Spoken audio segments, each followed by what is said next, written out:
Welcome to another episode of Athlete Things. Today it's just myself, Sam, and Steve, and these two they've returned from their little hiatus after Worlds. How have you boys been? Good, man. I'm full of beer, pork knuckle, and cured meat. But it's Yeah, you guys had a bit of time back. off after Worlds, right? Like didn't go straight back into training just yet. So it's a good catch up between us three because I haven't heard from you guys in about 3 weeks now. Yeah, we Since I last saw you guys in Malta. did a little trek through Italy after comp, and then back to Munich, and then we got back Thursday night, and it's Saturday now for everyone tuning in. But yeah, not much training, man. Honestly, just like kind of chilling, having some beers, decompressing a little bit. Yeah, it would have been good because this one's probably been the biggest meet of your lives, hey? Yeah. So let's start things back. So what I want to get out of this podcast from you guys is kind of just gain a bit of a picture of what prep was like as a whole, and then what we learned going into Worlds and it being your first international comps. So we'll go with Steve first. Do you mind telling us a bit about what prep was like for you leading up into comp? So we talk like post-national straight off the bat. Like I was obviously injured going into nationals, and that lingered for quite some time after. The hamstring issue, some other issues popped up that kind of were forcing me to not be able to get through sessions. Like it was really hard at points. I probably got about 3 weeks of decent training in the last 3 weeks. Leading into before we flew out. So it was not ideal, obviously, but you know, like it is what it is. I can't change like the time or anything like that and rewind 1 year and be where I was back then because it just can't happen. So yeah, I'm not disappointed in the way that I performed. It's just an odd kind of period for me because of the way that my body is at the moment. And I can't help that, like I said. So like prep as a whole was a roller coaster. Yeah, I think it's a really good word to put it.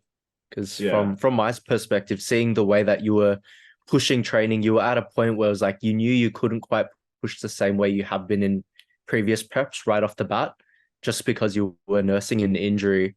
And then you found a little sweet spot where you're finally able to like get all your training in. And you mentioned like it was the first time in a very long time where you were able to just get your back downs without dying, essentially. Is that right? Yeah, with actually being able to get it in. But that only happened in like the last 3 weeks because like before that, like I had an issue in my quad, my left-hand side, the hamstring on the right, and I like couldn't get through it. Like there was points okay, so there was like 3 weeks straight, right, where I had to deadlift on one day and I couldn't move the barbell off the floor. And then I'd have to go in the next day. So it was like my deadlift was on like a Friday. And by like 3 weeks later, I was deadlifting then on like a Sunday. And we had to move it back to Friday. Because it just like my whole week was just getting thrown out of whack. But I was like, there was no way that I wasn't going to get the work in that week. And just like go home after not being able to hit a single or something.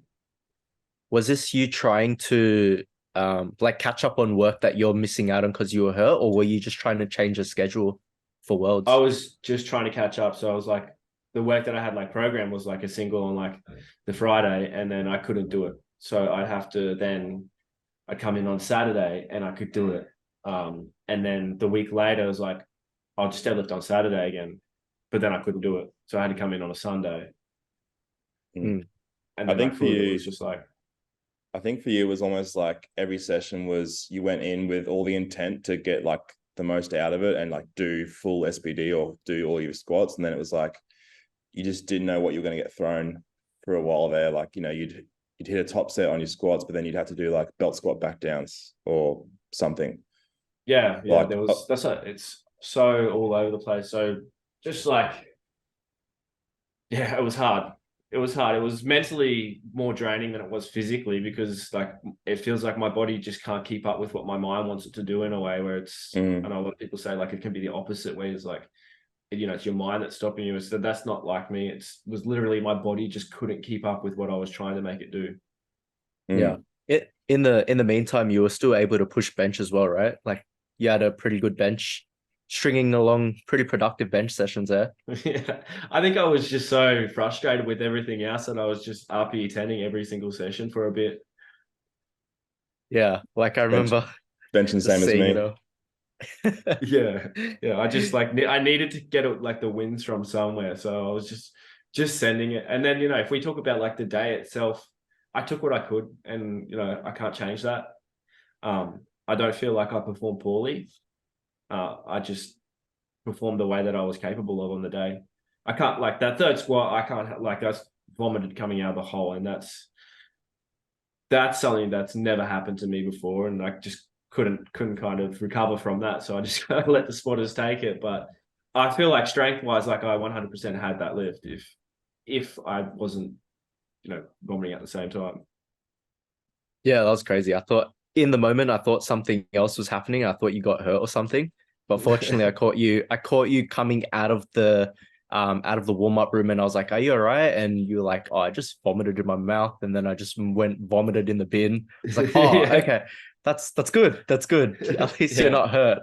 No. But we'll try to touch on Worlds a bit later. We'll cover Sam. How was prep for you in the lead up? Yeah, man, like overall pretty good. I think if you look at the last 2 years, I pretty much had some pretty solid momentum going comp to comp, dating back since Queensland States last year. Obviously, off the back end of that Nationals prep where I hurt my back in the last week, took like a good solid block at the end of last year to kind of just recover mentally and physically. And then basically from January, it was pretty all systems go. We did that mock meet in February where I cut weight and did like a gym test and went 850. And then basically from there, just got straight back on the horse all the way up until June and just like almost repeated those blocks. But yeah, like pretty good. Like I think I did a post about it, but Kelly and I had that kind of plan to peak squat and deadlift independently. It didn't end up going as perfect as the plan was laid out in terms of hitting as much as I wanted to on squat and deadlift. I kind of hit a bit of a wall earlier than I thought for deadlift. So we took like a down week and then I picked it back up. So I ended up pulling 340 in my last heavy session for deadlift the day before we flew out. Squat and bench went really well. I squatted 310 in my second last block out and then benched 195. And then I did my last heavy squat and bench in Munich, which was a week out from the comp. Bit cooked, like just from the travel and stuff. I went 300 and then I think like 182 or 185. So that the week before the comp was 300, 182, and then the 340. So overall, like, I was really happy considering that some of that training ended up after the long travel to Munich. And on average was, pretty reflective of like how the last 2 years have gone in terms of being pretty consistent, relatively staying, pretty healthy and just putting up some good numbers in the gym. Yep. And then, I mean, obviously you didn't end up having the prep that you wanted, which I think we could touch on further with like, I don't think it was the training itself. It was rather just managing things at the very back end of things, right? Which we could touch upon because all three of us went the route of, we all stayed in Munich, which is the exact same time zone as where we're going to go for Malta. And we stayed there for what, 4 or 5 days? Yeah, so we got there on, I think, a Wednesday afternoon, and then we flew out to Malta on the Saturday morning, which was a week out. So we were probably in Europe for like 10, 11 days before I competed. And I think like 6 days before Steve competed, or 5 days. Yeah. Let's reflect on that a bit. So Steve, you were the one that competed first. How did you find that plan? Because like for us Australians, where we had like essentially it was about 30 hours of travel time, right? Like, did you feel like those 6 days of like being in Europe was enough for you to kind of get acclimated to those conditions? Time zone wise, and like, you know, the feeling of like lifting again, I guess so. I didn't feel terribly different. But like nutrition wise was probably the hardest. Like that was a bit of a struggle because all the foods are different, labels are different. You got to try and like figure it out on the go rather than being kind of regimented and having everything sorted out already, which I found a bit more of a struggle than, just like, okay, this is chill, like got low res or something. I can just like find easy foods to eat. That was probably the hardest part. Like initially the weights just felt shit. Like it just felt heavy as on my back. Like I squatted 230 for 6 in a little gym with Sam in Munich. And that was like hard. And it just felt like bricks on my back. But by the time we'd hit our last session, I felt like I was getting back to normal under the barbell again. And then in Malta, I only had to do like one bench session, and the bench actually still felt pretty hard. Like I had to dial that session back quite significantly rather than what I would have usually done. Yeah. But outside of that, like I feel like it was enough time. There was just those other factors that I didn't account for. Yeah. Touching on that, like, sorry, Sam. I was gonna say, like, when we got to Munich, like, I would have expected your nutrition to kind of be like already low res, and you're already like dialing things in and having food options. But it was literally like, if you didn't eat whatever was available to you, you just wouldn't eat, because we're still figuring out like supermarkets, what else is available, and it's like it's difficult, right? Being in a European country, us having to pull out Google Translate and just like look at things and hope that you have something that you can eat that's on the menu. I definitely no one fucking see eats breakfast. Yeah, that's right. Oh, sorry, thank you. How about for you, Sam? What was it like for you in terms of like travel? Because you had the extended time, you had both your time in Munich, and you also had a bit of extra time for that full week in Malta. So that's something that Steve didn't have, which was that extra like 5-6 days in training in the venue and all that itself. So how did that feel for you? For sure, man. I was like, after the first few days in Munich, where we're basically in hotel rooms with like some purchased bowls and forks from a little store, like no microwave, no stove or anything, no fridge. Like I was really glad to have that whole week in Malta, because I pretty much went to the supermarket on the first day when I got there and pretty much ate as normal like I would here in Australia. It's most of the foods are pretty much the same. Some of the similar brands in terms of sauces and pasta and meat and all that. So I was very grateful to have that whole week, and I think I definitely needed it. For those that don't know, I got to Munich, landed on Wednesday afternoon, and I weighed 129 kilos. So I just turned into a big balloon from the travel. I think by the Sunday, even in Malta, I was still 126, and I was training around 125. So I was definitely glad to have that whole week to kind of get everything back to normal. And that ended up playing still a factor into my weight cut when it came to like the Thursday, Friday being harder than usual. But yeah, it was an experience for sure. I think I'm glad to have that experience in Munich in the first 4 days of it being harder in terms of like food availability, because it's something that, we're probably going to have to go through again if Worlds keeps happening in random European countries. I can't remember what Steve said in the supermarket, but it was something about, we were like reading all these labels, and he said something like, oh, well, we've got to adapt and get it done. And that was like the first day. And I was like, yeah, fuck. All right, let's buy some tuna and shitty dry rice crackers and get the food in. So I think like when you said that, I was like, yeah, okay, let's just get this done. So I think we did the best we could in Munich, just with the hotel. And then yeah, overall I was pretty glad to have that time in Malta because I was a big boy. Yeah.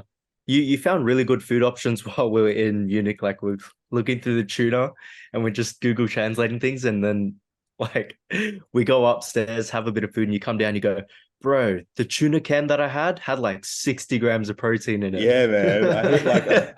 I hit like all my protein in one freaking can of tuna. It was just dry as fuck. Meanwhile, I accidentally bought the one with all the sauces, and it was like 10 grams of protein. I was like, what did I just buy? Yeah. So yeah. I would have preferred that one. So I think even like my take on it was, despite us traveling earlier and like spending that time in the exact same time zone, even when we did travel from Munich to Malta, the fact that it was a different venue, different environment altogether, it still felt different, and that had an impact on like the way the bar would have felt on your back. Would you guys agree with that as well? Yeah. Because Yeah. like It's kind of like yeah, you go. it's kind of like if we just travel around like Australia, right, and compete, like it kind of feels a little bit different each time. Like you're out of an environment that you've already kind of gotten used to. That's just like we're talking about just like specific training environments where we're just training around the gym, and then if we were to compete in the gym, like it'd be perfect because that's that environment that we're always used to. But it's like we literally went and trained from here to Munich, across the other side of the planet, and then we had to go and train on another country again. So it was like we were just like bouncing around training. It was crazy. Like I remember when we got to Munich, I was meant to train that afternoon, and man, I couldn't have, honestly. Like I was dizzy as, I think it was just that how I responded to the travel in terms of like a bit of jet lag. Like I remember sitting in the Steve's room with Danny, and like I sat on the bed and I was just, head was spinning. And then we went for a walk to the store, and I was just like, I could not have trained. So that I ended up pushing that training session back, which helped. But yeah, like the travel in that sense is no joke, and you definitely need to adapt and auto regulate those first few sessions after the travel. Yeah. Definitely tough. And like it almost gets to the point where it's like you got to change your expectations, not just auto regulate. It might even just affect how you're going to compete, which is something we can touch on. And like I remember the last session we had in Munich going to Malta was like, for you, Sam, it was a logistical nightmare because it was like we had to leave midday when you usually train around that time. So therefore we had to train earlier, and then you're like, fuck it. Like if I'm gonna have a bad session, I might as well just train in Malta. But there's also no gyms in Malta that we know of yet. So it was like you just had to cram a shitty session in. Yeah, right? So that was when you and Steve wanted to go to the movies the night before, and I was like, nah, I need to go to bed because I need to get up at 5 a.m. if I want to squat by 8 a.m. You guys went and watched Spider-Man or whatever, and I was like, nah, boys, I need to go to bed. Yeah, so I just went to bed earlier and got up earlier, and I think I hit my top set up by like 8:40 a.m., which wasn't ideal, but like I had to, and it would have been worse in Malta anyway because it would have been like 7 p.m. by the time I squatted, and I didn't know what the gym was going to be like. Yeah, and the alternative plan was like, all right, main lifts in Munich, accessories in Malta, and it was just like, no, fuck it, just get it in. Yeah, but yeah, that was a nightmare as well. And then so we'll jump ahead now, and both of you guys, I got to saw Steve's cut firsthand, but like the weigh-in period and that process was vastly different to how it would run like at states and nationals, right? And Steve, you got to experience that firsthand. Do you want to run everyone through what kind of happened to you that week? Let's start from, I mean, like us finding about you being moved to Group B, and we can just go from there. Okay, so yeah, that obviously happened. This like a lot unfolded after that. Like, so I got moved, and then it was like after that, I was like, okay, I don't care. Like, well, I got to do the same thing that I was always going to do anyway. And like knowing my prep the whole time was like a roller coaster. It was up and down. I was not quite as strong as I have been before. I knew like I wasn't going to be much of a threat, right? Like I just had accepted that already. I'd pushed myself to like the absolute limit that I could possibly push myself to in the circumstances that I had. But I didn't care when I lifted. I just needed to lift, and that, like, I had a job to do. So I didn't care when. So when I got moved, I was like, all right, this sucks, but okay. That changes my cut a little bit. And then, I was fine to make weight. And the plan was, get to the venue, find out, and then I get there, right? And everyone was just like, we don't know what's happening. So it's like, and I'm by myself. So I was like, I got no one to like go and ask things for me. I got like I don't know what's happening because I hadn't been moved in the names. So I'd been moved on like the other sheet in the noms, but I hadn't been moved in where they had me. I was still planned then to lift that night.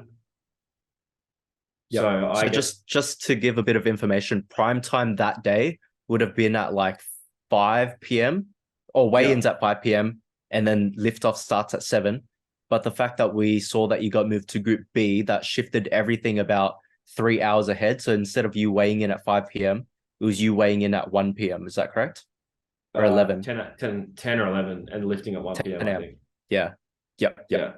So I was just sitting there and I'm like, okay, so I'm going to slowly, like, because I was 74 and a half and I was already at the venue. So I'm like, I'm going to slowly see what happens and I'm just going to sit here and spit for a bit. And I'm spitting. And then you're lifting this afternoon, I get told essentially. Like the list comes out and I get told you're lifting this afternoon. And I'm like, well, fuck, okay. I stop spitting, stop doing anything.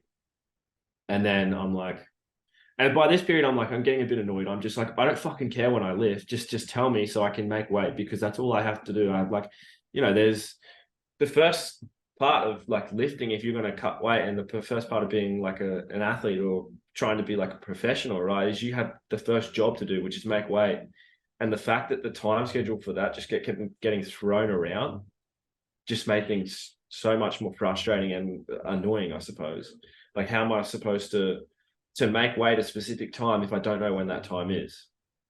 And then if I make it too early, I'm then just going to be fucking tired by the time that I actually do get to weigh in and lift. So then I get told, okay, you're lifting this afternoon. So I'm like, okay, stop spitting. I'm like, all right. And then I get told, but have your gear ready just in case we're going to do gear check right now. So I'm like, can you please just tell me when I'm lifting so I know, because I still have 400 grams to lose right now. And if I'm lifting like now, I need to get to the sauna. So rather than like usually, would be able to bit sauna, be down for ready for weigh-ins, already at weight, just waiting to weigh in. What happened was I then get told after that, okay, no, you're lifting now. And then I walk over and it's like, no, you're lifting this afternoon. I'm waiting at gear check. And I was like, this is insane. I ended up like throwing my shit down.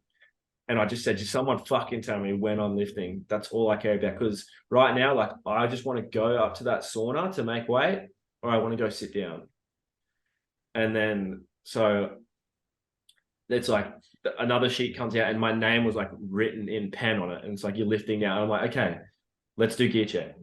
And then luckily, like, I knew some of the boys that were lifting in my flight, like Joe and stuff. He let me go before him because he knew what was going on. And he got the same thing too. Like, someone said that he could be lifting tonight because he wasn't in the list either. And he's just like, no, fuck that. I'm lifting now. And then, so I had to do my gear check and then run to the sauna, from gear check to the sauna, and then sit in the sauna. I think I did one 15-minute round, hop out at 74.00 and run back down for weighing. And then I step on the scale and like, I'm still fucking, because I was sweating, right? My underwear's like still wet. Everything, like I'm still dripping. I've just been like dried off, and I step on the scale, and it's like 74.1, and I'm like, okay, fuck. So I'm like, all right, we're going naked. So because my underwear is obviously wet, so I just took it off, and I'm 74.00, and it just sits there, and the weighing guy's like, oh yeah, nice. I just started laughing, and I was like, man, you don't know what I've been through. And then I just like signed my papers and everything, gave my openers, and just walked out, like just like shaking my head. It was like, I can't believe that just happened. And I was so lucky that it was just like one round, and I got out of the sauna when I did. Yeah, and this is like you haven't even started lifting yet, and stress is like through the roof, right? Like you've never been through a weigh-in like that. No, not even close. Like I'm just, and you know me, like I get a bit hot-headed when stuff like that happens, when it's just like not an ideal situation, and like I just want to be in like kind of in like this routine of what I'm used to, of just like lifting when I need to lift, right? And it's you're meant to know. And the fact that we're at Worlds and this is happening, I was just like, what the fuck is going on? And the way that it all just like panned out and ended up being 74.00 was just like funny. But I just like laughed when I walked out. I was like just shaking my head, just oh my God. So did you go when your time was up, or did you just go at the end of the weigh-in round? No, so because my name got written on the weigh-in sheet, on the lot numbers, all they like, rather than it being like a auto-regulated lot number that usually spits out, they just put me last. Okay, yeah, so you were at the end. Yeah. So when I got back down, the person before me had just walked in.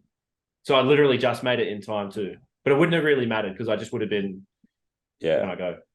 It was almost like so chaotic, but at the same time worked out pretty perfectly in terms of the timing. Like, yeah, in terms of like, I've never made weight so perfectly, like timing wise, but it was so chaotic. For such a nightmarish weigh-in. And obviously now like everyone now listening in gets a bit of more context as to what that morning was like for you, right? And then after weigh-ins, now you also got a recomp, and then you had to perform. Yeah. So I had a recomp, and it was like, and obviously I'm the last one to weigh in, so I was like, oh yeah, it was just sculling fluid straight up, and it was like, and I'd just been like through so much trap in that like 2 hours before that it was just like,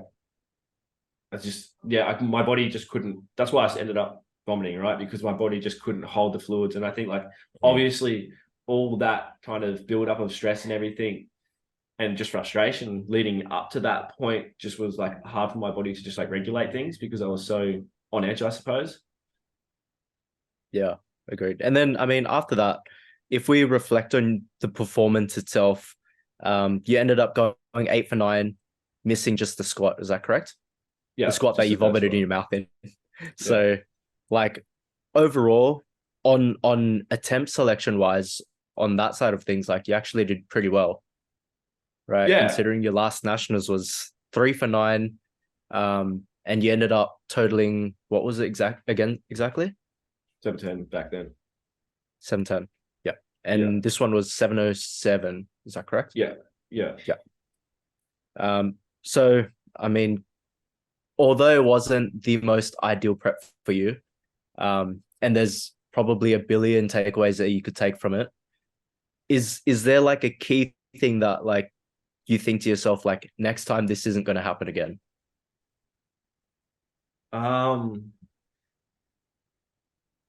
Yeah, like I guess like next time there won't be that question mark over what group I'm going to be lifting in. So I know that won't play a role, and I know I just have this. It's not even like related to like the prep or the build up or the cut or anything. I just know that like next time I'll be like a different person now that I've done it before.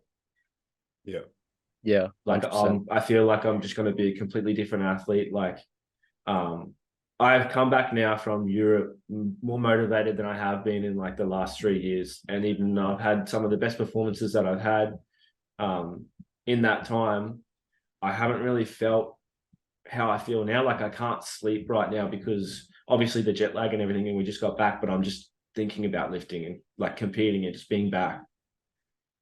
Yeah, I can relate to that a lot. Like when I came home, like I could almost say that I was like pretty much delirious for 3 or 4 days, and I was like I couldn't stop thinking about lifting and like just being in that environment where everyone is a high level athlete, even the people that are there on just holiday, like the French team, I got to meet some of them, and although they weren't competing, they were like still training, and now we know like they had the silent worker meet, so they're like still prepping in that, and just seeing people train hard and have this goal of getting stronger.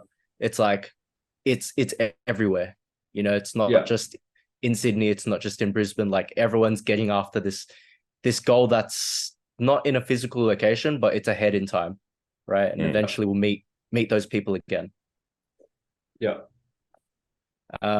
And we'll backtrack now to Sam, because I mean you've got a completely different story. Steve's all of this events was all on Tuesday, and meanwhile at this time you're chilling all the way until Saturday. So you said you touched down in Malta and you were 129, settled back down to 125. What was the rest of the week like for you up until weigh-ins?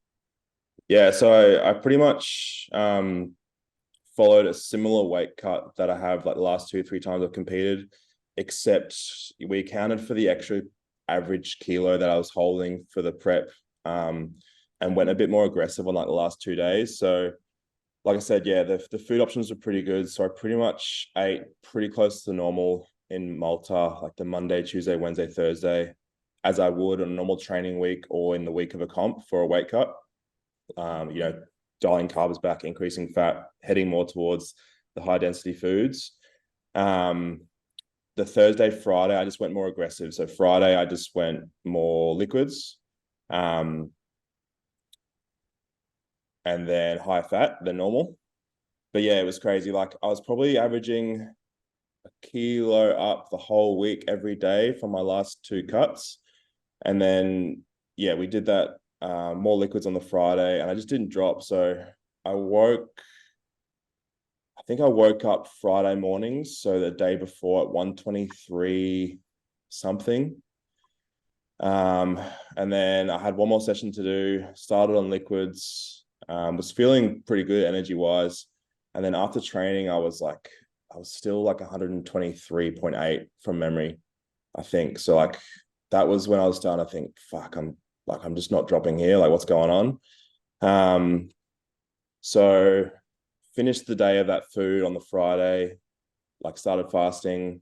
I watched the prime time 76 and 93s, and I just started spitting, just to try and get down to about 122, because I knew if I went to bed around 122, I'd wake up in striking distance still, because my weigh-in was 10 a.m. or 10:30 a.m. on the Saturday. Never spat before. My last 2 cuts have just been straight water and food manipulation. So it was my first time spitting. So I had like a shitload of Skittles, gum, was just spitting into a bottle. I think I spat like close to 800 grams. And I went to bed at 122.4, I think, from memory. And I was like, all right, I'll be close in the morning. I'll have to spit a bit more and I should be sweet. And then, yeah, overnight, I just didn't drop. So I woke up at like 121.8 at 7 a.m. Oh my goodness. So like I'm used to waking up at like 120.4, 120.2, like being pretty close. So that's when I was like, fuck. So I went down, I think it was like went down and saunaed about 9 a.m., about an hour before weigh-in finished. Never saunaed before either. So I was in there by myself. I think I did 10 minutes, jumped on the scales, and I was 120.9. And then, like, if I'm honest, that's when I started to have a bit of a freak out. It was like probably had about 40 minutes left. And then I guess because I had no one in there, and like and I had no phone reception, and I had no one really to talk through it in that exact moment in terms of how much I should do. I kind of like started freaking out a little bit. Jumped back in. I did like another 5 or 6 minutes. That sauna was hot as fuck. Steve knows how hot it was.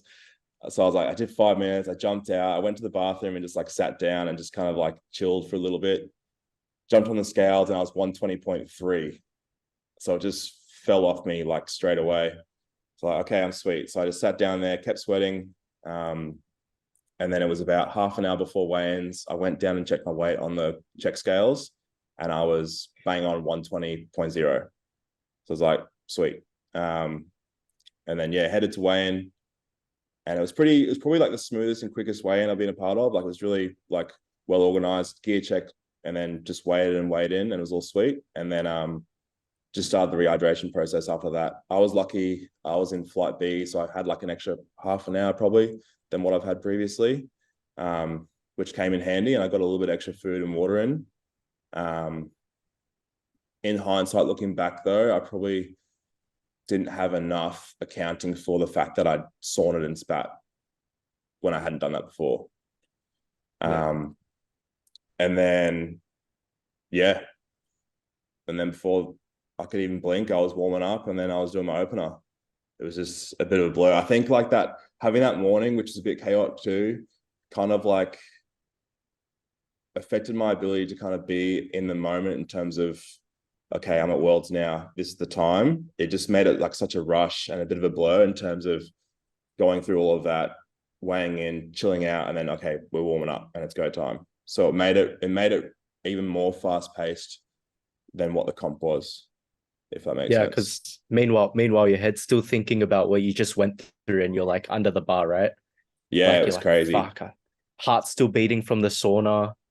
Yeah, so legit. Like my heart was racing for quite a bit. By the time like I started warming up, I felt good. Like I didn't feel tired. My warm-ups, like I started warming up for squats, and I was like, fuck, I'm on. Like I felt poppy. I felt fresh. Like it's probably the best like squat warm-ups I've felt for most of the prep. And then from there it just went from bad to worse real quick. Yeah, and then you hurt your back on your third attempt, and that kind of just, derailed things for the rest of the session. Is that right? Because I think I saw you limping off for bench, and then deads was the way deads was as well.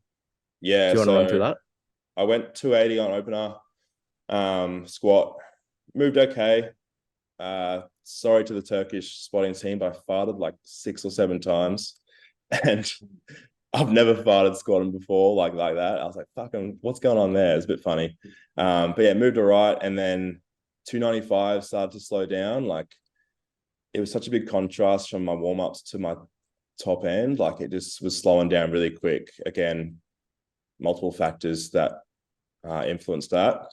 And then we went 300 squat, which was bang on the right call. I wouldn't have had a kilo more, but yeah, coming up out of the hole, my back just went. And it was something similar to what I had before nationals, and I had it about a week out from Worlds too, like just starting to creep in.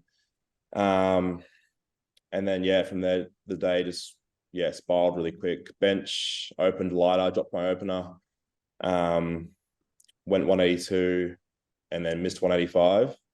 And then deadlifts opened at 300. We dropped it a little bit, and then I missed 310, just had no juice in the back or overall energy at all.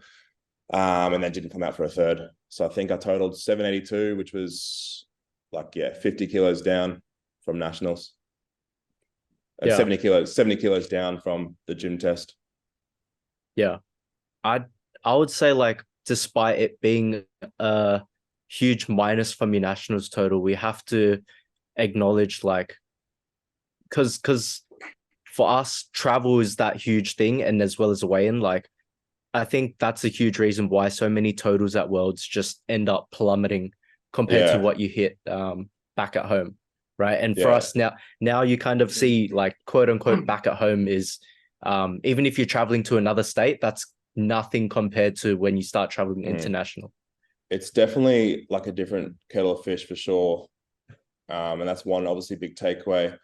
Like shoulda, coulda, woulda, but the first place in flight B, the Canadian, he ended up coming 6th overall, I believe. And he got did he get the deadlift medal? No, I don't think he did.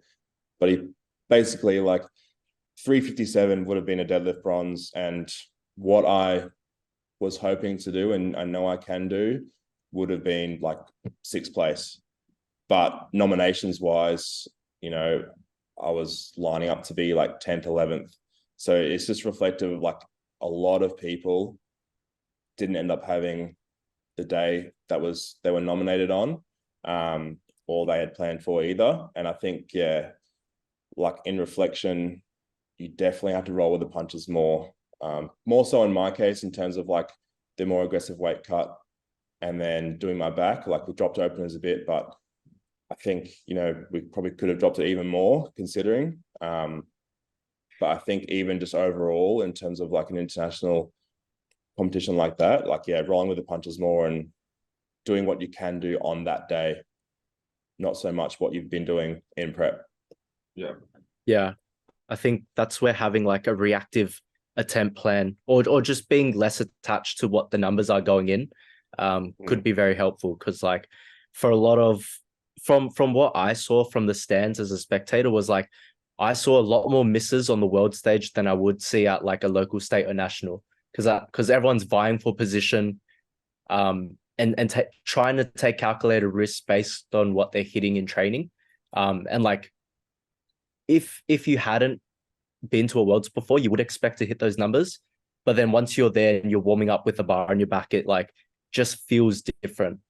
Right. And it's hard to describe. Like we were talking with Gavin Aiden, and he says like the bar just feels cold on your back, which is one way to put it. But it's like similar to what Sam said. It's like you warm up on the lighter loads and you feel really poppy and you feel as good as you would at home. And then once you start reaching the top end, it's like it's just not there. It just dies out so quickly. Yeah, it slows down really quick. Yeah. I mean, reflecting outside of competition, right? This has been the first Worlds experience overall for both of you guys. And it's been quite a journey. Like for you, Sam, I think it's been 8 years in the making. Yeah. And for you, Steve, it's been 5 years. How would you reflect on it now? Because to me, what I see for Steve especially, like it's almost the closing of a chapter of like being denied so many times and finally having that first World under your belt. And you mentioned it's now just completely different for the next time, right? So Yeah. reflecting on it now, like what's it looking like for the next one? So I wouldn't even say it's like closing a chapter. It's like closing a fucking book for me. It's like now we're opening a whole new one now. So it's like I just feel okay. It's done. Like we've got it out of the way because like there's like everyone knows like the amount of like adversity and everything I've been dealt in the last 5 years or whatever, and like the fact that I was meant to go to like Worlds in 2019 or something like that. Like I was literally the person I was meant to go, and just like things just kept not working out for me, and COVID and stuff, and you know breaking my arm and everything like that. So it's obviously been a huge journey that just felt like it was never going to end. And now it's like it's done. I've done it. And I'm not happy with the way that I kind of went, but I couldn't help that at the same time. So I guess for me, it's like, you know how I am, like when something like that happens and I'm not like particularly happy with it, I'll come back with like a vengeance.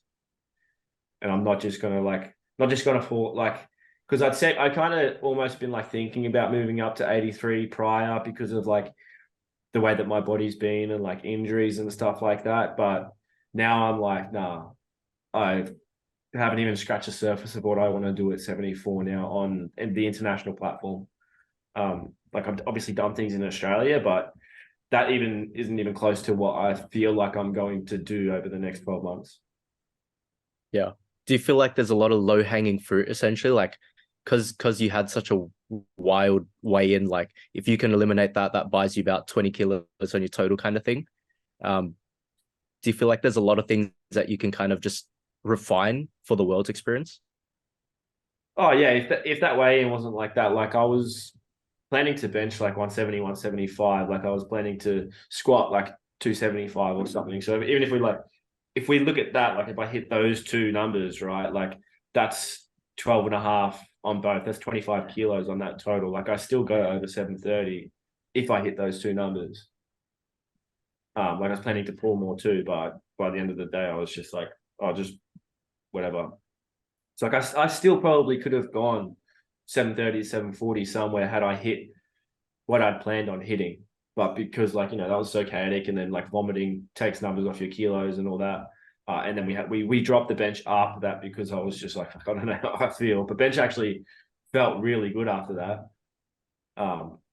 So that was interesting. But yeah, there's a lot of kilos that got left on the platform in terms of just like my capability as well. Even though I didn't have the best prep. Yeah, and I can see that. And then it's like, that just feeling of just like wanting to come back and just like make a statement, a huge statement. Yeah, keen to see it as well. And how about for you, Sam? Like, what's next for you now that you've finally gotten through the first Worlds? Like, yeah, obviously in terms of like an overall reflection, like it sucks, right? Like it was such a long-term goal and didn't transpire into what I hope to be in terms of the numbers and the performance and all of that. And like, that's something that I've kind of struggled with mentally overall in terms of what I know I can do. I haven't been able to do in like the last 3 competitions, 3 competitions, or let's say nationals and worlds for one.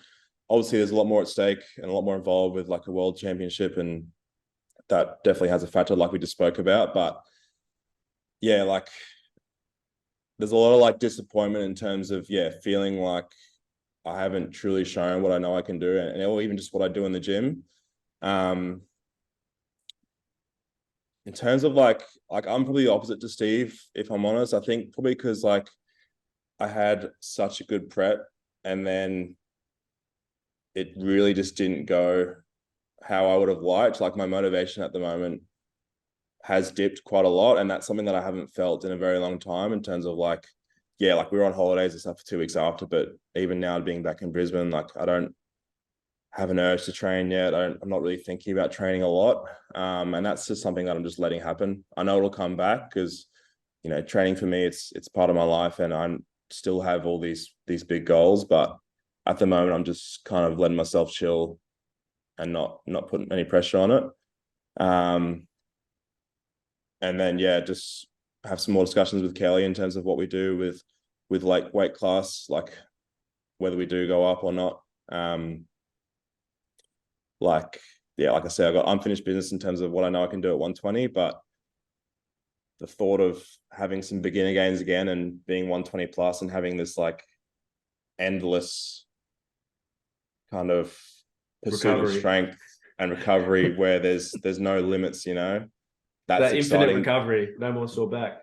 Like that's exciting too. Yeah, like I've had 2 preps now where at the end of the prep I've hurt my back squatting. So there's these factors where I probably just have to look at and go, okay, I'm fucking tall. If I want to squat what I want to squat, and I know I can squat, I probably just need to get bigger.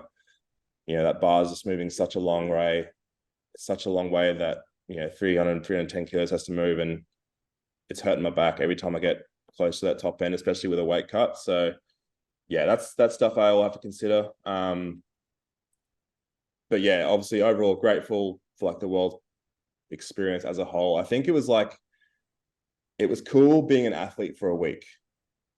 Like I remember I had this moment where I was walking down to the training hall to do my first training session in Malta. I had my backpack on, full of my gear, like get down to the hotel. There's people from different countries walking out. There's like this buzz around the hotel.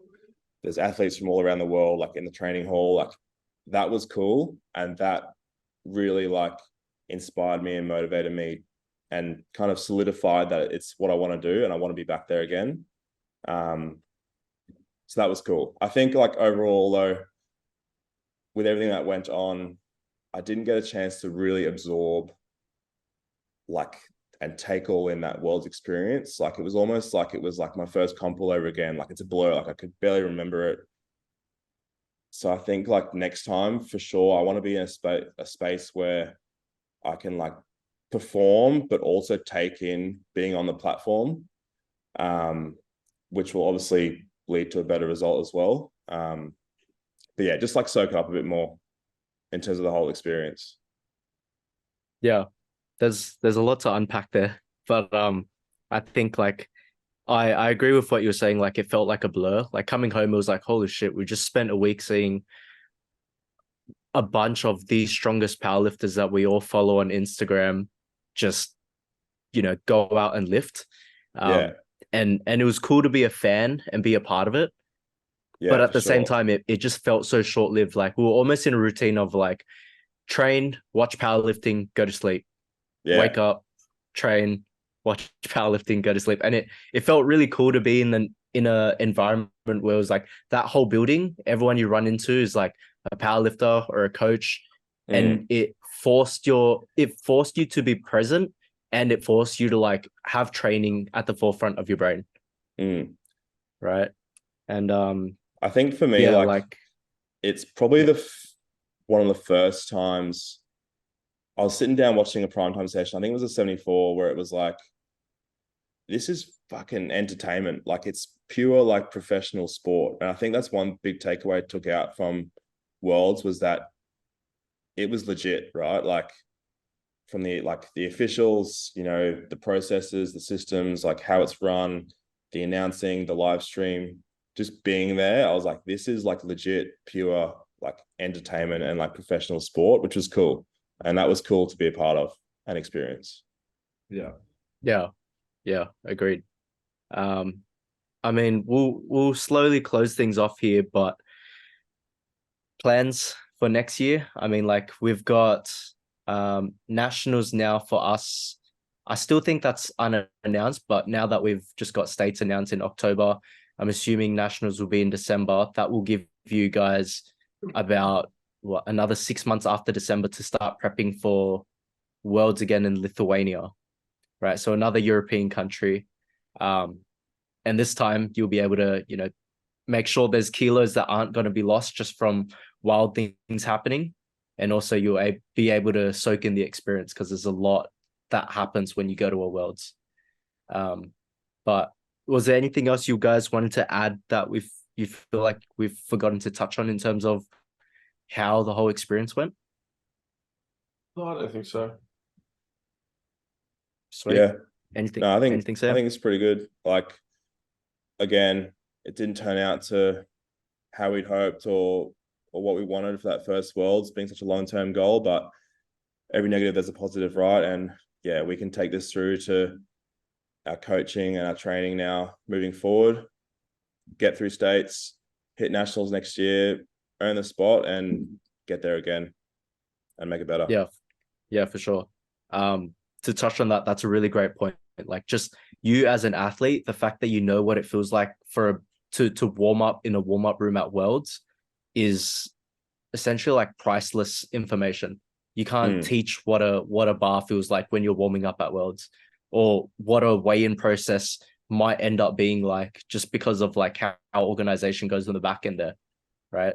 Um, and it can definitely inform people on the come up that do end up going to Worlds that you can coach on your roster. So it's very helpful information now that you've experienced it firsthand. Yeah. But yeah, I guess that will finish things off for today's episode of Athlete Things. Thank you guys for listening again, and hopefully we see these two at next year's Worlds. Thank you. that's it. Thanks, Danny. Thanks, Steve.